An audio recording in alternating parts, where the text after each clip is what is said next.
నా పేరు పండగ, వీని పేరు దండగా సార్. మీకు విషయం చెప్దామని వచ్చాం సార్. చెప్పండి, ఏందా విషయం? సంక్రాంతి ఒక అబ్బాయిని కిచకిచ్ గుల్గుల్ చేస్తుంది. కిచ్ కిచ్ గుల్గులా అంటే ఏంటండి? నాకు అర్థం కాకనే కదా నిన్ను పిలిచింది. అంటే మీ అమ్మాయి ఒక అబ్బాయిని లవ్ చేస్తుంది. లేక అమ్మాయిలు అమ్మాయిలనే లవ్ చేసుకుంటారా?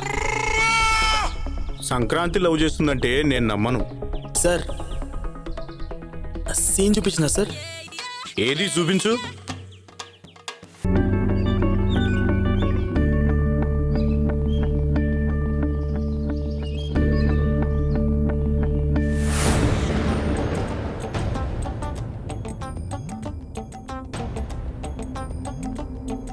ఇప్పుడు ఏం చేద్దాం?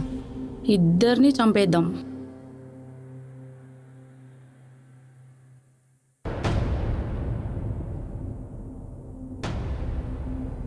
ఎస్ఐ గారా అండి? నమస్కారం సార్. ఈరోజు ఇద్దరిని చంపేస్తున్నాను. ఆ విషయం మీకు తెలిస్తే బాగుంటుందని ఫోన్ చేశాను. అవే ఏం లేదండి, మా అమ్మాయి లవ్ చేయలేదని దారిలో అడ్డగించి యాసిడ్ పోయనిక ప్రయత్నించిండు. అమ్మాయి తప్పించుకుంది. ఒక్కడు కాదు, ఇద్దరున్నారు. ఇద్దరు కలిసి ఈ పని చేయబోయారు. ఇద్దరు దొరికారు సార్. ఇప్పుడు నా దగ్గరనే ఉన్నారు. పేర్లు చెప్పమంటారా? ఒకడు పండగ బాబు, ఒకడు దండగ బాబు.